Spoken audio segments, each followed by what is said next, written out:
ഒന്ന് വണ്ടി നിർത്തിക്കേ. എത്താറായില്ലേ? ഒന്ന് നിർത്താനല്ലേ പറഞ്ഞത്? നാശം.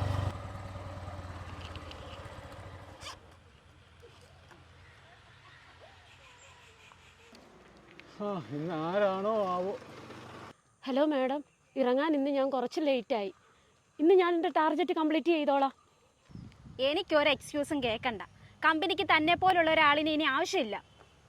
അങ്ങനെ പറയല്ലേ മാഡം, എൻ്റെ വീട്ടിലെ അവസ്ഥ മാഡത്തിന് അറിയാവുന്നതല്ലേ.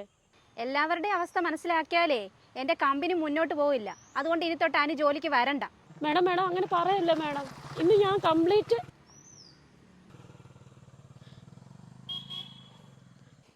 ഇതൊക്കെ ആവശ്യമുണ്ടോ? സ്റ്റാഫിനെ കുറച്ച് പൊളൈറ്റായി സംസാരിച്ചൂടെ? നിങ്ങൾ വേണേ പൊളൈറ്റ് ആയിക്കോ. എൻ്റെ കമ്പനിയുടെ കാര്യം നോക്കാനേ എനിക്കറിയാം. നിങ്ങൾ വണ്ടി എടുക്ക്. എല്ലാത്തിനും തിരിച്ചടി കണ്ടാൽ ഓർത്ത് വേണം.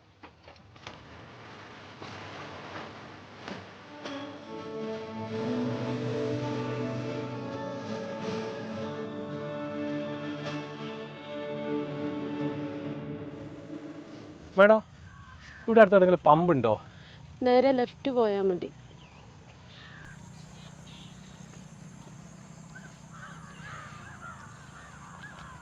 മേഡം എന്തിനാ കരയുന്നത്? ഒന്നുമില്ല.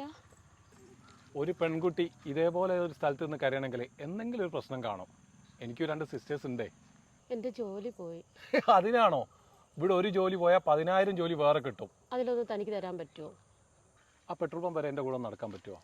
നടന്ന് നമുക്ക് വഴി ഉണ്ടാക്കാം.